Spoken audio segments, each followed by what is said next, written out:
자, 오늘은 우리 세 번째 모듈인 이 귀납적 성경 읽기 첫 번째 시간입니다. 예, 여러분 강의 다 받으셨어요? 혹시 영상을 보고 계시는 분들은 우리 교회 영상은 많이 봐요. 유튜브에서도 보고 비메오에서도 보는데 우리 교회 홈페이지에 들어오시면 지금 강의하는 이 내용 강의안이 이 자료로 PDF 파일로 이렇게 되어 있습니다. 그래서 다운 받아서 이건 수요 강좌는 설교가 아니라 공부니까 강의안이 없으면 좀 집중하기가 어렵습니다. 그래서 강의안을 다운 받아서 보시면 훨씬 더 도움이 되지 않을까 싶습니다. 여러분들도 강의안 한번 보시죠. 첫 번째 페이지에 보면 앞으로 3주 동안 우리가 이 귀납적 성경 읽기를 어떻게 여행할 것인지에 대한 지도가 나와 있습니다. 첫 번째 1강 오늘이에요. 오늘은 서론에 해당하는 건데 어떻게 우리가 성경에 접근하고 성경에 다가갈 것인가 라고 하는 것을 보고 우리가 다가간 그 성경이 어떤 기질, 어떤 캐릭터인가, 성경의 문체라고 하는데요, 스타일, 성경의 스타일이 어떤 종류가 있는지 볼 겁니다. 그리고 이제 이 스타일을 파악한 이 텍스트, 이 덩어리 말씀을 어떻게 접근해서 읽고 적용할 것인가 라고 하는 구체적인 3단계에 대해서 서론만 얘기할 겁니다. 그리고 다음 주에는요, 이제 귀납적 성경 연구, 성경 읽기에 실제로 들어가서 그 스타일 중에 대표적인 그 사건문이라고 하는 거, 조금 이따 우리가 그것이 무엇인지 한번 살펴볼 텐데요, 사건문을 실제 성경 텍스트를 가지고 이렇게 볼 겁니다. 아주 깊게는 못 봐도 여러 가지 복수의 텍스트를 가지고 이러한 사건문이 있고 이런 사건문이 있다라고 한번 우리가 볼 거고요. 그리고 사상문도 한번 볼 거고, 사상문의 해석은 어떻게 할 건지, 사건문의 해석은 어떻게 할 건지. 예, 아까 말씀드렸던 귀납적 방법의 접근의 세 가지 방법인 관찰, 해석, 적용, 이 3단계를 다음 주에 실제 말씀을 가지고 한번 해볼 겁니다. 마지막 세 번째 주에는 이제 실습을 할 거예요. 실습한다니까 여러분들 3주차는 빠져야지 벌써 작심하신 분들 계실 텐데 괜찮아요. 우리한테는 21일이라고 하는 많은 시간이 있어요. 그리고 샘플로 잡을 텍스트가 그렇게 크지 않아요. 여러분들 이번 주도 생활과제가 있긴 한데 짧게 요한복음 한 20 몇 절 읽어오는 거예요. 그거를 읽어오시면 이 3주 동안, 2주 동안의 이 과정을 저랑 같이 한번 가면 마지막 주 실습도 어렵지 않습니다. 그래서 처음에 오늘 전반적인 개요, 다음 주에 이제 구체적인 접근 방법, 그 다음 주에는 실습, 이렇게 해서 귀납적 성경 공부를, 우리가 성경 읽기를 한번 접근해 보도록 하겠습니다. 귀납적 성경 읽기란 도대체 뭐냐? 여러분 그 학교 다닐 때 국어 시간에 배우셨죠? 예, 그렇게 이해하셔도 되는데 가장 쉽게 이해하는 방법은 우리 베이직 교회에서 성경 통독반 하고 계시죠? 손 한번 들어보시겠습니까? 성경 통독반 하고 계신 분. 예, 여러분들은 이미 귀납적 성경 읽기를 하고 있는 거예요. 제가 참 좋아하는 저희 선배 목사님이, 제가 살고 있는 동네 가까운 곳에서 목회를 하는데요, 이 교리 설교로 참 유명한 목사님이세요. 그분 교회를 지난번 무별 때 한번 가니까 그 예배당 계단에 올라가는 그 계단 밑에다가 여러 가지 그 성도들이 함께 초점을 맞춰야 될 이 프랭카드, 슬로건을 이렇게 붙여놨더라고요. 슬로건 중에 하나가 뭐냐면, 저 깜짝 놀랐어요. 옛날에 봤으면 깜짝 안 놀랐을 텐데 이제 베이직 교회 목사가 되고 나서는 그게 보이더라고요. 어떤 슬로건이 있었냐면 설교 듣기에 목숨을 걸자, 이게 있는 거예요. 깜짝 놀랐어요. 깜짝이야. 근데 선배 목사님이니까 또 친하니까 예배 드리고 나서 간다고 말도 안 하고 주일날 가서 끝나고 나서 커피 타임을 하는데, 내가 목사님 그것만 떼요 좀, 그것만. 예배에 목숨을 걸자도 이해가 되는데 설교 듣기에라니요. 그랬더니 아니라는 거예요.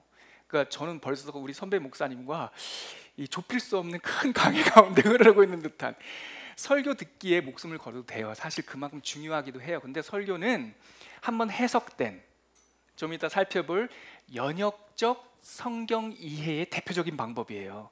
결론이 난 거를 가지고 우리한테 이렇게 티칭을 해주시듯이, 프리칭을 해주시듯이 하는 거니까. 그래서 우리가 설교는 중요하지만, 중요하지 않다는 것이 아니라 설교는 중요하지만 목숨을 걸 바에야 어디다 걸어야 된다? 성경 읽기에 걸어야 된다, 읽기에. 그리고 어떤 또 그 교회를 가보면요, 이 소그룹 모임 있잖아요. 우리가 하는 통독반 모임을 어떤 교회는 셀이라기도 하기도 하고 어떤 교회는 구역 모임이라고 하는데, 우리 모임은 성경 읽잖아요. 제가 잘 아는 교회는 이 구역 모임, 사랑방 모임, 셀 모임을 하게 되면 뭘로 할 것 같아요? 우리는 당연히 성경 펴야지 이 생각하죠. 빙고, 맞아요 장로님. 목사님의 전주 설교를 가지고 소그룹 모임을 해요. 우리가 이 사실에 놀라고 있다는 것이 우리가 특별한 거예요, 여러분. 많은 교회, 전 세계에서 가장 크다라고 하는 어떤 교회도 구역 모임을 설교로 해요. 어느 지역에서 가장 크다라고 하는 대형 교회도 설교로 해요. 하향 평준화된 거예요. 그 말은 안타깝지만 안 하는 것보다는 100배, 1000배 나아요. 왜냐하면 그 속에, 설교 속에 메시지가 담겨 있으니까. 그런데 대형 교회일수록 성도들 중에 초신자들도 많고 말씀을 스스로 읽어낼 수 있는 체력과 준비가 안 돼 있는 까닭에 소그룹은 해야겠고, 그러니까 어떻게 해요?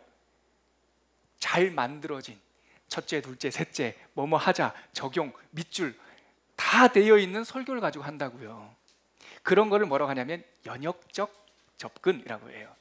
우리가 성경 통독반으로 모여서 베이직교회가 성경을 딱 피잖아요. 귀납적 성경 읽기를 시작하는 거예요. 그렇기 때문에 우리가 그렇게 하고 있음에도 불구하고 우리가 하고 있는 게 도대체 뭔지 몰라서 그래서 하고는 있는데 어떻게 하면 좀 더 잘할 수 있는가라고 하는 이 가이드, 방법론적 가이드가 필요한 것 같아서 이번 봄학기 때 귀납적 성경 읽기를 이렇게 개설하게 된 겁니다. 귀납법이라고 하는 것은 그냥 말씀 그 자체에서 시작해서 내 편견과 내 전제와 내 경험은 이순위, 텍스트. 죄송합니다. 한 번만 더 따라해 볼까요? 성경이 무엇이라고 말하고 있는가? 이게 핵심이에요. 내가 어떤 걸 듣고 싶은가가 아니라 성경이 지금 무엇이라고 말하고 있는가. 자, 우리 이번 강의의 주제인 귀납적 성경 읽기의 특징에 대해서는 조금 이따 살펴보고, 그러면 성경 읽기를 어떻게 접근할 수 있는지 보면, 임상적으로 보면 세 가지 접근 방법이 있어요. 우리 강의한 2페이지 한번 보시겠습니까? 성경에 다가가는 방법들, 첫 번째 세 가지 접근 방법이 있는데, 첫 번째 방법이 주관적 접근 방법이에요. 자, 여러분들 강의안 갖고 있으면 첫 번째 단락을 한번 읽어볼게요. 같이 한번 읽어보시죠. 시작. 주관적 접근 방법이란 성령님께서 도우심을 믿고 본문의 메시지가 무엇인지 본인이 깊이 생각, 묵상하고 개인적인 삶에 적용하는 것이다. 여러분, 이거예요. 주관적 접근 방법이란 성령님께서 도우심을 믿고 자기가 중심이 돼서, 자기 삶의 자리가 중심이 돼서 성경을 묵상하고 그리고 생각하고 그리고 삶에 적용하는 거예요. 따라서 주관적 접근은 성령께서 도우신다는 성숙한 믿음과 개인의 경험 그리고 정서에서 출발해요. 네. 대표적인 게 뭐가 있냐면 큐티예요. 그날의 본문을 피고 묵상하고 읽으면서 자기의 삶에 자꾸 적용을 하는 거예요. 그리고 또 하나 있냐면 개인 묵상. 또 몇 년 전부터 유행하는 거기가 서울인가 분당인지 모르겠는데 그 경계선에 있는 참 좋은 교회에서는 영성일기라는 걸 해요. 그것도 주관적 읽기예요. 말씀의 한 덩어리를 가지고 자기의 삶으로 이렇게 계속 적용 중심으로.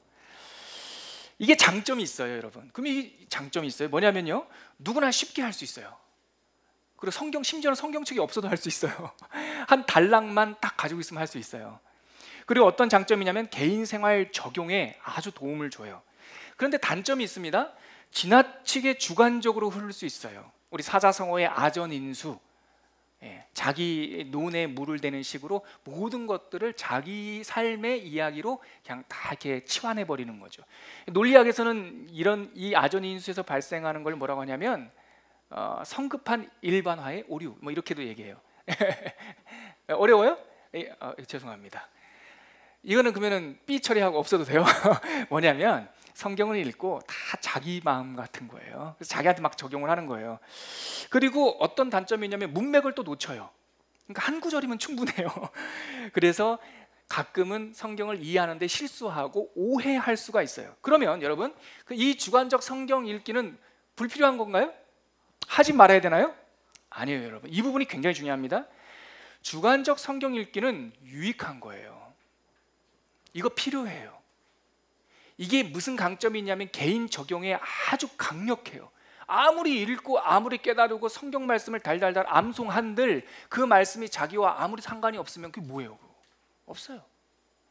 그런데 전제가 있어요. 성숙한 믿음을 가진 사람, 그러니까 하나님의 어떠하심, 하나님에 대해서 알고 있는 사람, 그리고 건전한 신학적 하나님에 대한 이해가 있는 사람, 이런 사람들이 묵상을 하면 좋아요. 그리고 그 묵상한 주관적 읽기 한 거를 자기한테 적용하면 좋아요.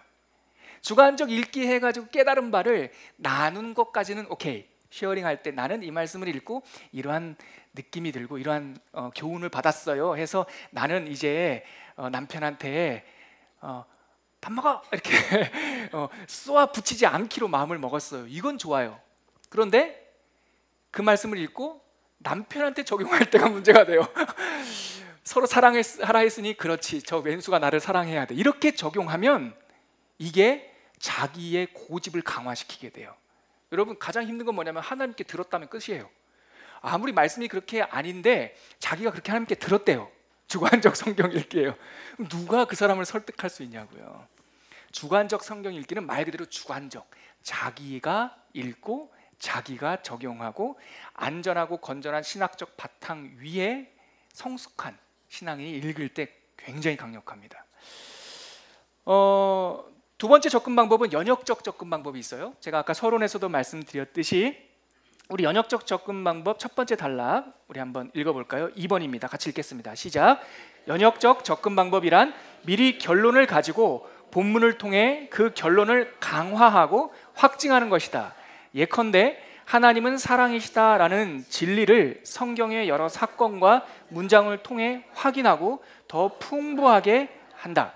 연역적 방법은 뭐냐면 대주제를, 전제를 갖고 있는 거예요. 그리고 이 전제를 가지고 성경 말씀을 통해서 이게 맞아, 하나님은 사랑이시다 했는데 명쾌하죠? 그런데 요한일서 4장에 보면 이렇게 나와 있어요. 사랑은 여기 있나니 니네가 먼저 사랑한 게 아니라 하나님이 먼저 사랑했다. 풍성해졌죠?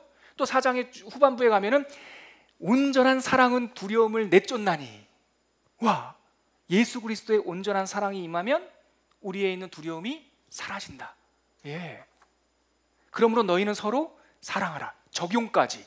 하나님은 사랑이라고 하는 이 대전제 속의 존재를 가지고 여러 말씀을 통하여 이 하나님의 주제, 진리가 더 풍성해지는 거죠.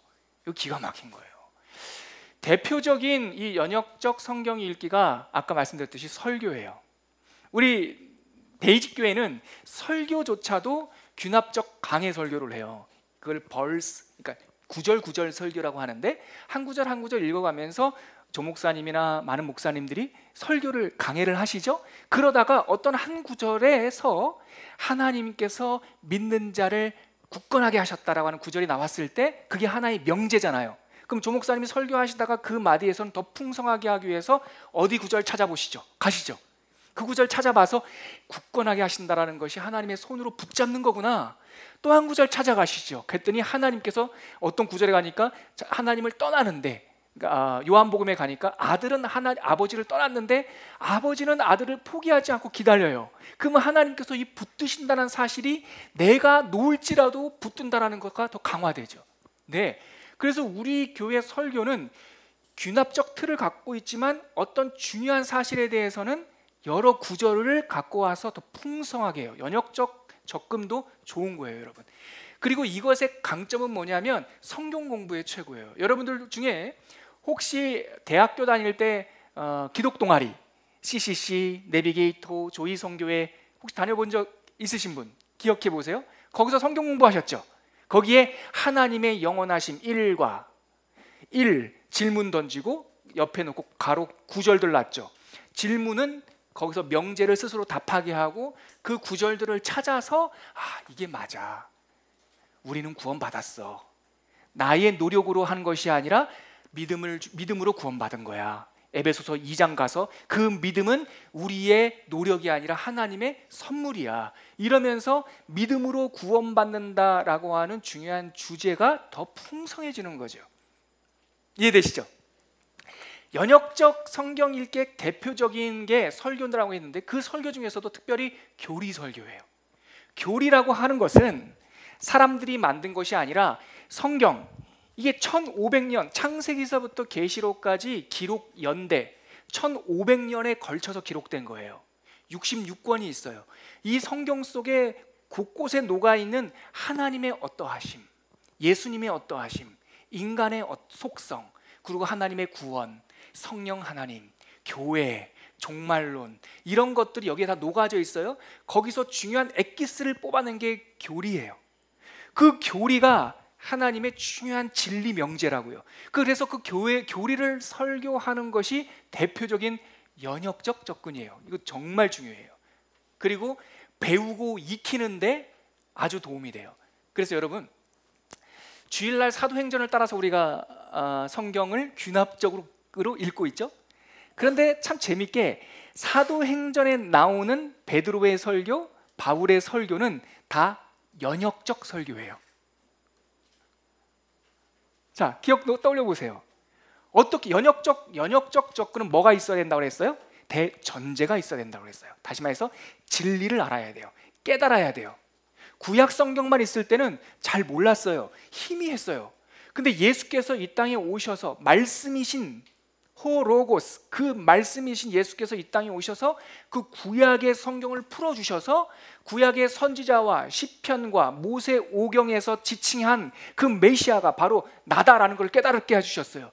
그래서 예수님의 제자들은 대명제를 깨닫게 된 거예요. 우리 주 예수 그리스도, 하나님의 아들, 제2위 하나님 독생하신 하나님 예수 그리스도를 깨닫게 된 거예요. 그래서 스데반 집사님이 사도행전 7장에서 설교할 때 여러 이스라엘 역사들을 얘기하지만 결론은 뭘 얘기하고 싶은 거예요? 예수 그리스도의 하나님 되심이에요. 그래서 대부분의 설교는 연역적이에요. 이런 설교를 저는 안타깝게 생각하는 것은, 최근에 교회의 설교 강단에서 교리 설교가 없어진 게 안타까워요. 가끔씩은 풍성한 하나님의 진리의 단맛을 듣기 위해서, 맛보기 위해서 교리 설교가 있어야 돼요. 대표적인 연역적 교리 설교가 이 책이에요, 여러분. 유명한 아주 존경받는 목사님인데, 영국의 목사님인데 마틴 로이드 존스 목사님이에요.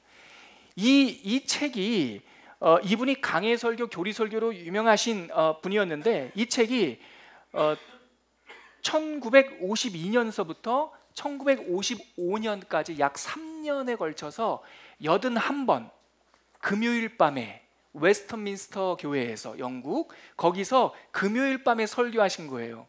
81번을 3년에 걸쳐서. 뭐에 대해서? 교리에 대해서. 그래서 여기에 보면 설교였기 때문에 아주 학문적인 얘기가 아니라 편안한 내용을 다루고 있는데, 하나님에 대한, 성경에 대한 교리의 엑기스가 다 녹아져 있어요. 그래서 이거를 쭉 읽다 보면 뭐 가로치고 밑줄에서 성경 구절 찾아가지고 받아쓰고 하는 거에 저 개인적으로는 갑절 이상의 그 성경을 꿰뚫는 하나님의 교리를 알 수가 있어요. 교리 얘기가 나왔으니 여러분, 이거 한번 우리 확인하고 가죠. 많은 신학자들이 성경을 통으로 연구를 해서 성경에 담겨 있는 교리의 엑기스 7가지를 뽑아냈어요. 그게 교리의 큰 축이고, 신학자들은 그거를 신학의 7학문이라고 말을 해요. 다 까먹어도 아무튼 하나님에 대한 교리가 성경에서 연구했더니 7가지가 나오더라. 첫 번째, 제가 설명은 좀 이따 해드릴게요. 서론이라고 하는 하나의 기둥이 있어요. 7개 기둥 중에. 두 번째가 뭐냐면, 설명부터 하면서 가죠. 서론은 뭐냐면 성경론이에요. 성경이 왜 하나님의 말씀인가, 하나님께서는 어떻게 본인을 계시하여 보여주시는가, 이것에 대한 내용이 서론이에요. 자, 하나님의 성경 말씀을 통하여 계시를 받았으면 그 다음에 뭐에 대해서 가장 궁금해요? 이게 논리적 연관성이 있어요. 한번 보세요. 뭐에 대해서 궁금할까요? 자, 이제 성경 알았어요. 그럼 성경을 통하여 뭐에 대해서 가장 궁금해요? 예? 천국? 종말? 그렇죠. 예, 장로님 말씀. 하나님에 대해서 궁금한 거예요. 그래서 하나님은 어떤 분인가? 이게 두 번째 기둥인데, 그거를 신론이라고 해요. 자, 하나님에 대해서 알았어요. 그럼 그 다음에 뭐에 대해서 알고 싶어요? 예수님. 믿음이 너무 좋은 거예요. 하나님에 대해서 알면 그 다음에 그러면 나는 뭐지? 이게 나오는 거예요. 그게 인간론이에요. 근데 성경에 보니까 인간이 선하게 창조되기도 했지만 타락했어요. 그래서 다른 말로는 이 인간론을요, 다른 말로 인죄론이라고도 말을 해요. 자, 하나님을 알았어요. 인간도 알았어요. 근데 이 인간이 죄를 지었네요. 어떻게 구원할 수 있어요? 누가 이 사망의 음침한 곳에서 우리를 구원해낼 수 있어요? 그 한 줄기 빛을 만났는데 예수 그리스도예요. 그 그리스도를 한문으로 쓰면 기독이에요. 기독이라고 쓰고 그리스도라고 읽어요. 중국에 가면은 코카콜라를 한문으로 써놔요. 켄터키 프라이드 치킨을 한문으로 써놔요. 코카콜라를 가락이라고 써요. 그리고 그걸 중국 사람들은 콜러 이렇게 읽어요.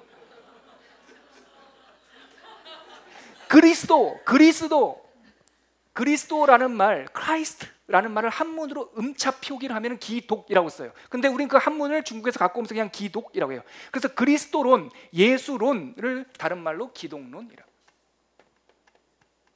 자, 그리스도를 알았어요. 자, 보세요. 성경의 계시를 통하여 하나님의 메시지를 알게 되었고, 그것을 통하여 하나님을 알고, 그것을 통하여 인간을 알았는데 그 인간이 죄인이에요. 그 죄인된 인간을 예수 그리스도가 구원하셨어요. 예수 그리스도께서 오셔서 우리를 구원하셨어요. 예, 그 다음 내용이 뭘까요? 구원론이에요. 구원론은 2000년 전 골고다 언덕에서 십자가 사건과 부활을 통하여 완성하셨어요. 아멘이시죠? 예수 그리스도가 십자가와 부활을 통해서 구원을 완성하셨다고요. 그러면 그때 사건이 어떻게 지금 우리한테 적용이 됩니까? 예수 그리스도의 십자가의 구원이 우리한테 지금은 어떻게 적용이 됩니까? 그 사건이 우리와 무슨 상관이에요? 자, 사건은 그때 골고다에서 일어났지만 그 완성하신 구원 사건이 지금도 승천하여 하나님의 보좌 우편에 계신 예수 그리스도께서 완성하신 그 구원이 성령 하나님을 통하여 우리들에게 적용이 돼요. 우리한테도 적용이 되지만 우리 자녀한테도 그 구원이 적용이 돼요. 우리 자녀가 아니라 3대 4대 후에 우리 이 땅에 태어날 모든 인류에게 완성하신 구원이 적용이 돼요. 그러므로 구원론은 다른 말로 성령론이에요. 성령론이 무슨 은사, 예언 이게 아니라 그거는 부칙이고 부록이고, 성령론의 핵심은 뭐냐면 구원론이에요. 예. 자, 구원 받았어요. 구원 받은 사람들이 그 다음에 어떻게 해야 될까요? 하나님의 사명이 있죠. 그게 구원받은 사람들이 교회 되는 것, 교회 된 사람들이 모이는 것, 그것을 가리켜서 교회론이라고 그래요. 자, 교회론으로 모여서, 교회에 모여서 함께 내 스스로 의롭다 되고 교회가 되면서 함께 모여 교회가 된 후에 많은 사람들에게 복음을 전하여 구원하고 하나님의 그 제자 삼는 구원 사명을 감당하고 마지막에 어떻게 될까요? 종말이 나와요. 예. 이 종말론을 그 터미널로지라고 말하지 않아요. 터미널로지는 종말, 끝이에요. 근데 성경에서 말하는 종말론은 에스카탈러지라고 그래요. 에스카탈러지. 이 에스카탈러지를 우리나라 말로 번역할 때 종말론이라고 그래요. 에스카탈러지, 처음 듣는 말일 텐데 이 비슷한 말 어서 많이 들어보지 않았습니까? 여러분, 신상이 나오면 우리가 거의 이렇게 반사적으로 가는 그곳, 백화점에 가면 뭐가 있어요? 에스컬레이터가 있죠. 예.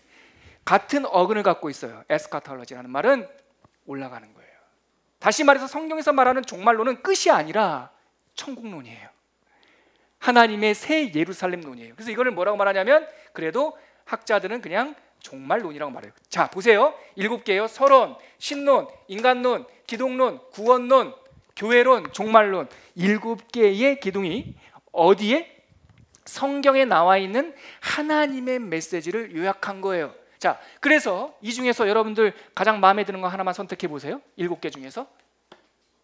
자, 자신 있게 말씀하세요. 어떤 거요? 성령론. 자, 성령론. 그래요. 구원론. 우리 베이직 교회 성령론이 더 풍성하게, 성령 하나님을 아는 지식이 풍성했으면 좋겠습니다. 자, 하나님께서 보혜사, 파라클레이토스, 카운셀러, 영어로 하면 우리에게 성령이 임재하여 주셔서 우리와 동행하시며 우리를 지키시며 우리를 보호하시며 우리와 함께 하신다. 보혜사이신, 우리의 조언자이신 성령 하나님. 이게 설교 제목이에요. 자, 이 성령 하나님, 보혜사이신 하나님, 첫 번째 먼저 찾아오심, 두 번째 나를 충만케 하심, 세 번째, 이렇게 해서 설교를 하면, 먼저 찾아오심은 출애굽기 3장에 있는 떨기나무 그 사건으로 얘기하고, 혹은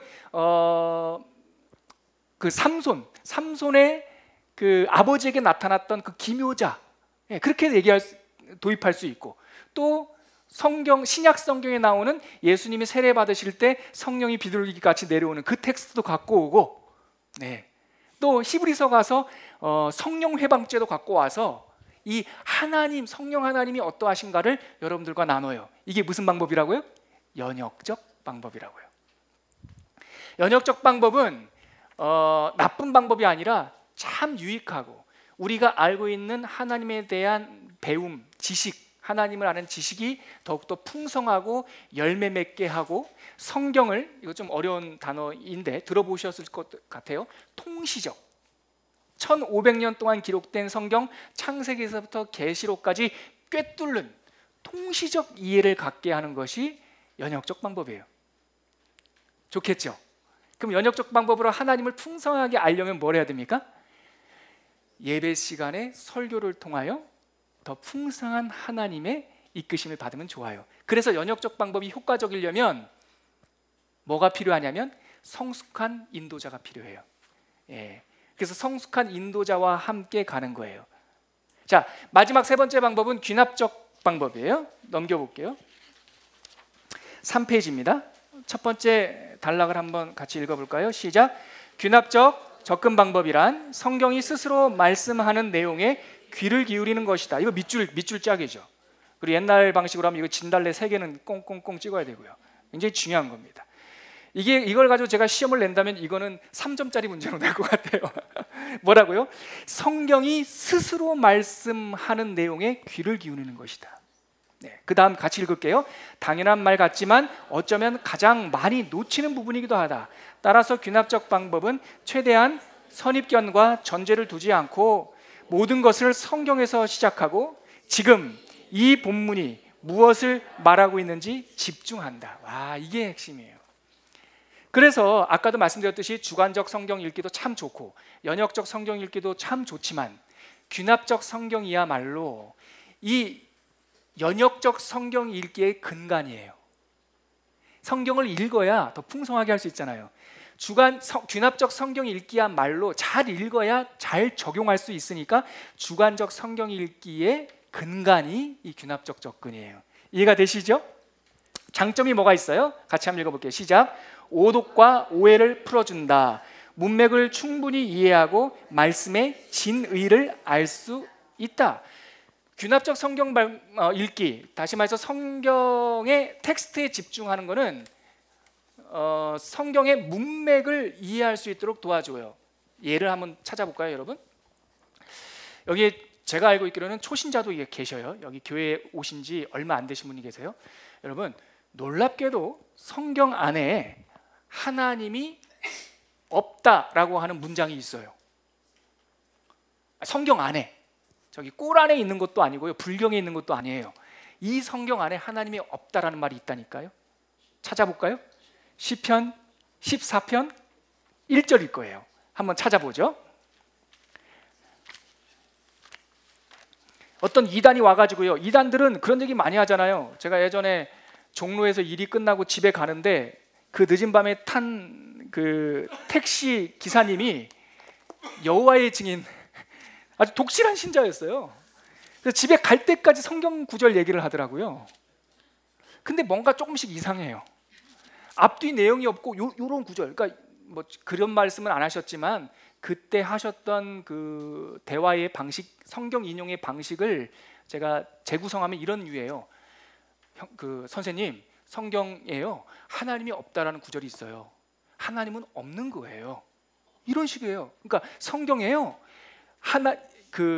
예수님은요 다른 성령을 보내주신다고 했어요.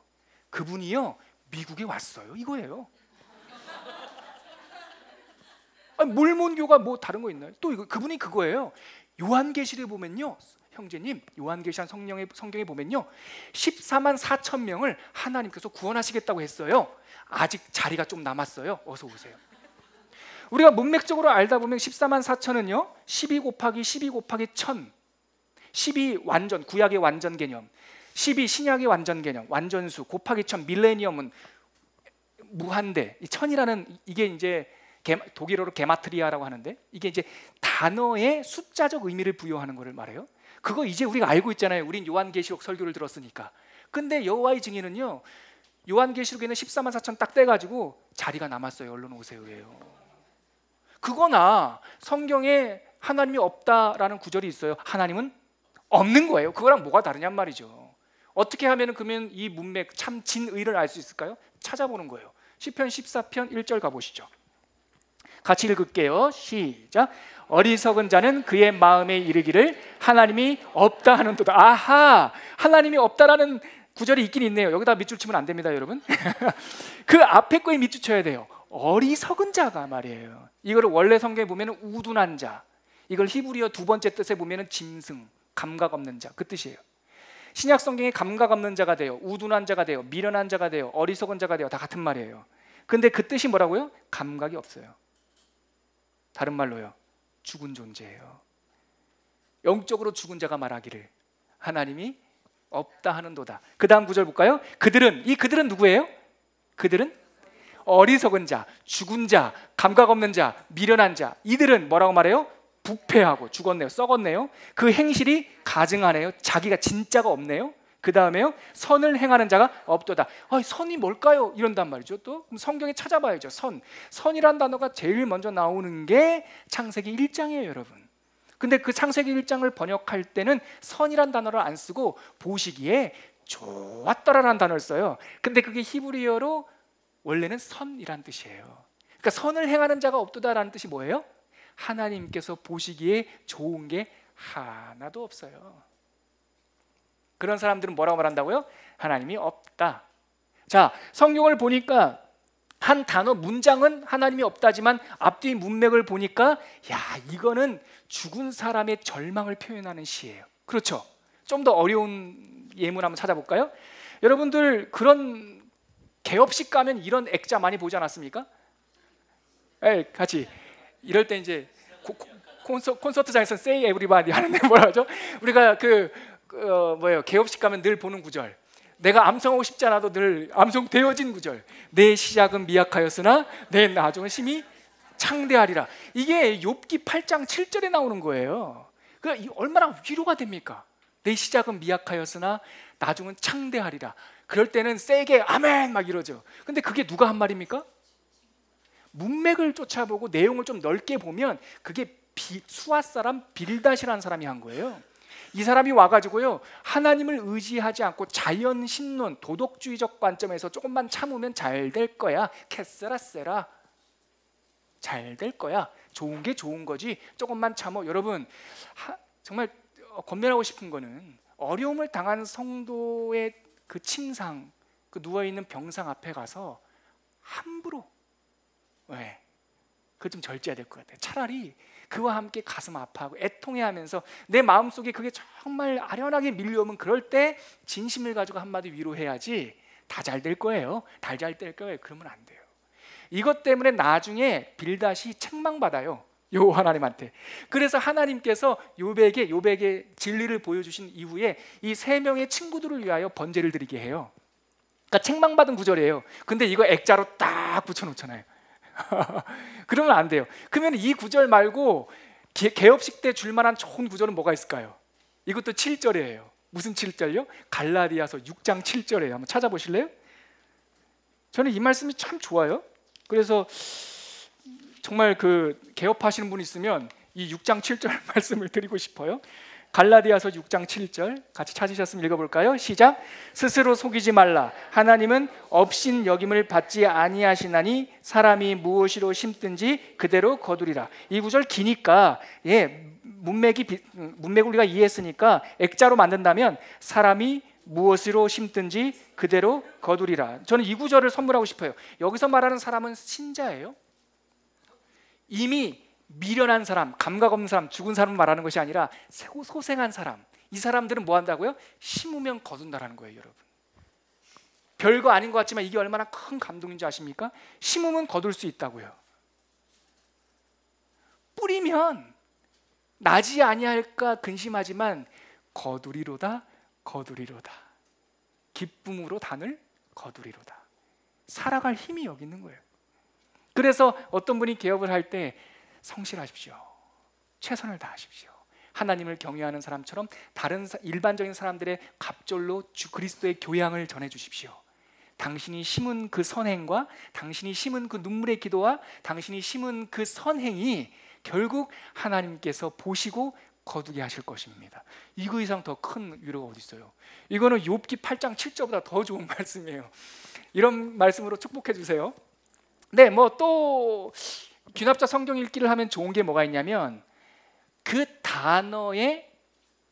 단어를 사용하는 그 시대의 관용적 의미를 깨달을 수가 있어요. 이 뭐냐? 좀 말은 어려운데 다시 저를 한번 보시겠어요? 그 시대에 사용한 상투적, 습관적, 관용적 의미를 깨달을 수 있다고요. 지금은 몰라. 근데 글을 읽다 보면 우리가 2000년적 습관을 어떻게 알겠어요? 근데 성경을 통째로 귀납적으로 읽다 보면 아, 이게 이 뜻이구나라는 걸 알게 돼요. 어제 제가 통독반을 인도했는데 어제 통독반에서 나온 질문이에요. 어제 시편이 140편이었죠. 거기에 이런 구절이 있어요. 140편 7절에 내 머리를 가려주셨나이다 라고 하는 표현이 있어요. 어제 읽은 본문이에요. 어제 함께 읽었던 어떤 자매가 목사님 질문이 있는데요. 내 머리를 가려주셨다는 게 도대체 뭡니까? 아주 굿 퀘스천이었어요. 앞뒤로 읽어보면 그 머리라는 것이 퍼스널리티, 그 사람의 인격을 상징한다는 걸 알게 돼요. 그 사람 자체예요. 그래서 머리를 주께서 원수의 목전에서 내 머리에 뭐를? 기름을 부어주셨다. 기름은 또 상투적으로 그 당시에 여러분 요즘에 기름을 붓다라는 걸 한국 사람들이 잘 아나요? 뭐 아깝게 그걸 부어 올리브를 그렇죠? 근데 이 다윗 시대 구약 시대 때는요 기름을 붓는다라는 게 세 가지 의미가 있었어요. 첫째 왕의 대관식, 둘째 하나님의 임재, 세 번째 치유, 기름을 바르고 낫다라는 뜻이 있었어요. 이 당시에 문맥을 성경 전체를 읽다 보면 머리를 가리우신다, 머리를 가려주신다고 하는 것은 하나님께서 당신을 보호한다는 뜻이에요. 또 상투적인 게 이런 게 있어요. 발을 가리다, 이런 단어 아세요? 발을 가리다. 예. 이게 어디에 나옵니까 장로님? 다윗이 도망 다닐 때, 사울 쫓아 도망 다닐 때 사울이 다윗을 잡으러 와요. 그런데 못 찾다가 응아가 마려워서 굴에 들어가요. 굴에 들어가서 볼일을 봤답니다. 근데 그 표현을 사울 왕이 발을 가리울 때 이렇게 되어 있어요. 옛날 성경이 그렇게 되어 있었어요. 근데 요즘에 그거를 바꿨어요. 다시 요즘 개역 성경은 그렇게 안 돼 있어요. 어떻게 되어 있냐면 사무엘상 24장 3절에 있는데 뒤를 보러 들어가니라 이렇게 돼 있어요. 어떻게 해요? 이제 쉽게 더 이해가 되죠? 뒤를 보러 들어갔다. 이거는 한국적 표현이에요. 이거를 히브리어로 번역하면요 이 사람들이 이해 못해요. 한국 사람은 뒤를 보러 들어갔다, 이게 무슨 말인 줄 알죠? 그렇죠? 근데 옛날 성경에는 히브리어 단어를 그대로 직역을 하면서 발을 가리웠다라고 하는 히브리적 관용구를 그대로 썼어요. 근데 요즘에 번역해서는 뒤를 보러. 근데 번역하려면 다 번역하지.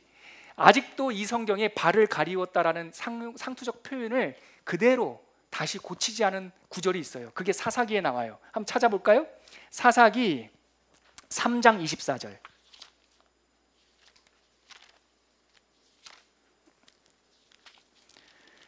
사사기 3장 24절. 모압왕 에글론이 이스라엘을 치러 와서 점령하자 에훗이라고 하는 사사가 들어가서 에글론을 암살하는 장면이에요. 같이 한번 읽어볼게요. 24절 시작. 에훗이 나간 후에 왕의 신하들이 들어와서 다락 문들이 잠겼음을 보고 이르되 왕이 분명히 서늘한 방에서 그의 발을 가리우신다 하고, 번역을 뒤를 보러 갔다라고 번역을 했으면 저기 사무엘상 24장은 그렇게 번역을 고쳤거든요. 이것도 좀 고쳐주지. 어떻게 고치면 되냐면 왕이 그의 서늘한 방에서 뒤를 보시는 것이 아닌가, 이렇게 번역해서는 더 좋았을 텐데, 이 발을 가리운다라는 표현이 그것만 딱 잘라놓고 보면 이게 무슨 뜻인지 몰라요. 그런데 앞뒤로 쭉 읽어보면 이게 볼일 보는 거구나, 이게 용변을 보는 거구나. 그리고 나서 사무엘상 24장을 보니까 아이고 뒤를 봤구나, 이렇게 우리가 문맥과 단어의 뜻을 이해할 수가 있어요. 이거는요 연역적으로 접근해서는 도저히 찾을 수 없는, 꼼꼼히 읽었을 때 아는 거죠. 이해가 되세요? 이게 귀납적 성경 읽기에 아주 그 장점 중에 하나입니다. 우리나라도 이런 거 많죠. 우리나라 말을 제 후배 중에 러시아어 전공하는 친구가 있는데 한국 소설을 러시아어로 번역해서 한국 소설과 시를 이렇게 보급하는 친구인데요. 승주연 작가라고. 근데 그 친구가 이런 얘기를 해요. 선배, 차라리 영어를 한국말로 번역하는 게 쉽지 한국어를 영어로 번역하기 너무 어렵다는 거예요. 왜? 아니 이게 문맥이 아니고서는 전달하기 어려운 게 많다는 거예요. 다른 말로 하면 귀납적 읽기, 성경 읽기가 아니고서는 이게 설명하기 어렵다는 거예요. 예를 들면 대표적인 예는 거예요. 먹다. 우리나라는 하여튼 배고픈 시절이 많았는지 하여튼 먹는 게 너무 많아요. 밥도 먹고요, 나이도 먹고요, 욕도 먹고요, 애도 먹어요. 아, 애 먹었어. 그렇죠. 애 먹었어를 어떻게 표현해요? 그런 거예요, 여러분. 그러니까 우리나라는 히브리어의 이 관용적 표현을 원망해서는 안 돼요. 우리 언어가 더 어려워요. 근데 이걸 어떻게 이해할 수 있다고요? 애 먹었다를 그 단락만 가지고 몰라요. 문장을 전체를 읽어보면 아, 이 사람이 힘들었네, 이걸 알 수가 있게 되는 거죠. 이해가 되시죠? 귀납적 성경 읽기는 성경의 진의를 알 수 있게 해준다라는 겁니다. 자, 3페이지 가볼래요? 근데 그 단점이 있어요. 단점이 뭐냐면 익숙해지는데 시간이 좀 걸려요. 그러니까 좀 열심히 읽어야 된다는 거예요. 그리고 능동적인, 그러니까 자기 스스로 열심히 읽어봐야 돼요. 그리고 습관이 필요합니다. 제가 말씀드리고 싶은 거는 그 다음 단락이에요. 앞서 살펴본 그 부분을 우리 같이 한번 읽어볼게요. 시작. 앞서 살펴본 세 가지 방법은 서로 대입되는 것이 아니다. 오히려 서로 보완적인 방법이다. 하나만을 고집하지 말고 때에 따라 함께 활용하면 더 풍성히 성경을 읽고 묵상하도록 도움을 준다. 하지만 성경 읽기만을 두고 볼 때 가장 기반이 되는 방법은 귀납적 성경 읽기이다. 성경 자체의 메시지에 귀를 기울이고, 이게 귀납적이에요. 그 다음 성경에서 길어 올린 명확한 복음과 진리를 나 자신과 타인에게 전달하며, 이게 연역적이에요. 그 다음에요, 이 메시지를 개인의 구체적인 삶에 적용해야 된다. 이게 주관적 적용이에요. 그러니까 귀납적에서 시작해서 진리를 깨달았으면 그걸 연역적으로 풀어내고, 그 다음에 어떻게 해요? 주관적으로 자기 삶에 적용하는 거예요. 우리가 성경을 만나는 경로는 다양하지만 이 세 가지 방법을 통하여 하나님의 말씀을 씨름하고 깊은 곳에서 물을 길어 올리는 게 굉장히 중요하죠. 여기까지 세 가지 접근 방법 다 보았습니다. 그 다음에 보면요, B, 문체에 대한 이해가 필요한데요. 자, 이제 우리가 귀납적으로 성경에 접근하자고요. 그랬을 때 딱 만나는 건 뭐냐면 성경이 성격이 있더란 말이에요. 다른 말로 장르가 있어요. 장르가 굉장히 여러 가지예요. 그 문체인데요, 그 3페이지 문체란이라고 하는 부분 한번 보시겠습니까? 같이 읽어볼게요. 시작. 문체란 메시지를 효과적으로 전달하기 위해 기록자가 사용하는 문장의 형식, 글의 체계 등으로 기록자의 개성이나 글의 전체적인 특색을 담아내는 글의 형태이다. 문체는요, 고전 시학에 보면 뭐라고 표현하냐면, 문체를 설명할 때 무엇인지 모를 그 무엇, 이렇게 표현해요. 고전 시학, 이 운문의 대표적인 이 시학에서는요, 문체를 뭐라고 표현하냐면 너무나 다양하기 때문에 무엇인지 모를 그 무엇이에요. 그러니까 문체는요 엄청 많다고요. 그래서 아주 거칠게 보자면 시도 있고요, 운문이 있고 산문이 있고, 또 탄원, 시 중에서 탄원시가 있고 감사시가 있고 역사시가 있고 독백이 있고 대화가 있고 합창이 있고, 많아요. 그런데 거두절미하고 성경의 문체를 이해할 때 두 가지를만 기억하자고요. 이것만 해도 눈이 띄어져요. 성경 전체의 문체를 두 가지로 크게 나눌 때 첫 번째 사건문, 뭐라고요? 스토리예요. 그 다음에 사상문, 디스커스라고 하는데요. 그러니까 여러분, 이 봐봐요. 성경에 예를 들어서 한 구절 찾아볼까요? 사무엘상 17장 한번 찾아볼까요? 아주 유명한 내용이 나오는데요. 사무엘상 17장.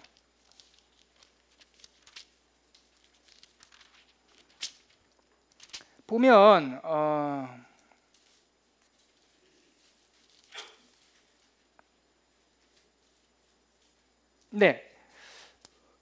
보면 몇 절을 보냐면요, 44절, 17장 44절과 45절 한번 우리가 같이 읽었던데, 이거 배경이 뭐냐면 엘라 골짜기에서 블레셋 사람과 이스라엘 사람들이 전쟁하는 거예요. 블레셋 사람의 진영에서 골리앗이 나타났어요. 이 사람은 아주 기골이 장대하고요, 아주 그냥 싸움 잘하게 생겼어요. 다윗이 나타났어요. 근데 이스라엘 백성이 벌벌벌 떨고 있으니까 다윗이 하나님을 향한 열심히 불타올라 가지고요, 시냇가에 가가지고 물맷돌 5개 주머니에 딱 넣고 골리앗한테 달려가면서 하는 얘기예요. 44절 45절 같이 한번 읽겠습니다. 그 블레셋 사람이 또 다윗에게 이르되 내게로 오라.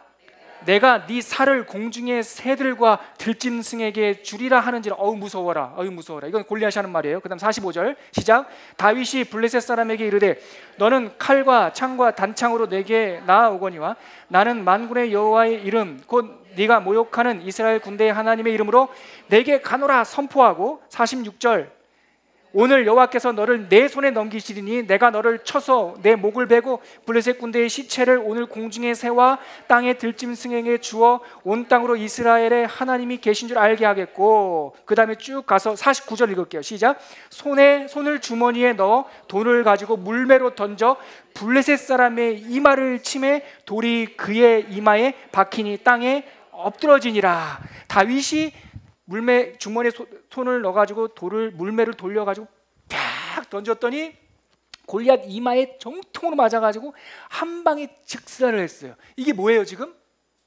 기술이죠. 기술.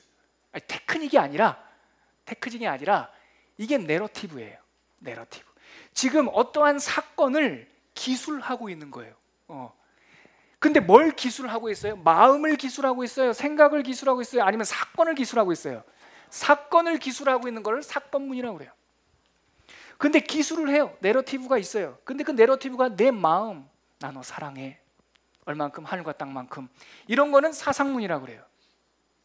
그래서 사건문은 여러분 4페이지 보시면 5가지를 주목하는 게 굉장히 중요해요. 이걸 5W1H라고 그래요. 뭐냐면 사건은 누가, 여러분 4페이지가 아니라 3페이지요. 그 표 예시 1번에 보면 표 찾으셨어요? 자, 거기 한번 볼게요. 사건문 밑에 5W1H 시작. 누가, 언제, 어디서, 무엇을, 어떻게, 왜, 이것만 찾으면 사건 속으로 쑥 들어가는 거예요. 누가, 아까 우리 17장 이야기 보면 누가, 골리앗이 혹은 다윗이, 언제, 엘라 골짜기에서 이스라엘과 블레셋이 전쟁하고 있을 때, 이 언제라고 하는 것이 꼭 이 물리적, 공간적 시간 개념이 아닐 수 있어요. 싸우고 있을 때, 그렇죠? 어디서? 엘라 골짜기에서. 무엇을? 하나님을 모욕하는 골리앗을. 어떻게? 물맷돌을 가지고. 물맷돌도 어떤 물맷? 5개의 돌멩이를 씻었지만 원샷에 끝내는 거예요. 5개의 주었지만 첫 번째 돌멩이를 가지고 어떻게 쐈더니 죽었더라. 이 다음이 뭐예요? 왜? 하나님을 사랑하는. 다윗이 거기 읽어보면 만군의 하나님 여호와를 저 할례 받지 못한 저 짐승 같은 골리앗이 모욕하는데 당신들 가만히 있습니까? 내가 들에서 양들을 칠 때에 곰과 늑대가 찾아왔을 때 그 곰과 늑대의 입에서 양을 지키게 하신 하나님께서 저 할례 받지 못한 골리앗도 내 손에 붙이실 줄 믿습니다. 하나님의 영광을 위하여 던지는 거죠. 자, 사건문은 5W1H를 따라서 탐구하면 내용을 알 수가 있어요. 그러면 사상문은요, 이거는 시 뭐 이런 거예요. 이거는 뭘 찾아야 되냐면 시 읽으면서 언제 어디서 누가 어디서 무엇을 어떻게 왜 이거 따지면요 미궁으로 빠집니다. 사상문은 뭘 알아야 되냐면 장르, 이게 시냐 편지냐 아니면 노래냐 아니면 지혜 잠언이냐, 이거를 구분하셔야 돼요. 그 다음에 문맥 흐름을 봐야 돼요. 그리고 뭐가 자꾸 반복돼요. 반복되는 거는 강조하고 있는 거예요. 그리고 유사 비슷한 걸로 이 비유를 해요. 그리고 대조 반대로 말을 해요. 그리고 문법적 관계 그러나 그러므로 이런 게 굉장히 중요해요.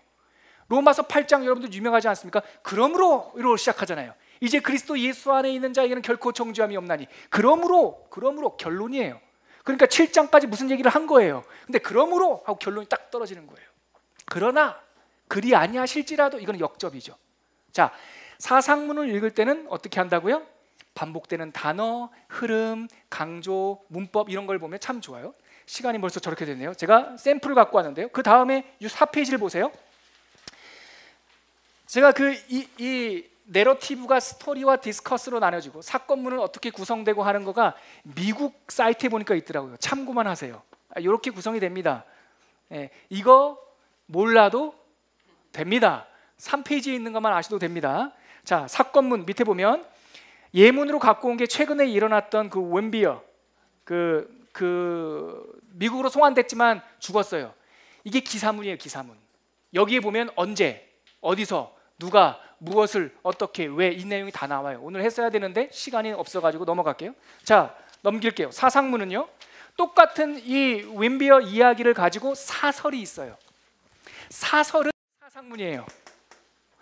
사건문, 기사문은 있었던 일을 기술한 건데, 사설은 그러므로 어떻게 하라는 거예요? 대북 제재를 압박해라. 북한이 책임져라. 이거예요.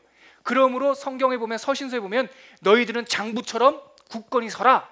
그러니까 서신서를 보면 사설처럼 명령하고 직접적으로 설명하는 게 있다고요.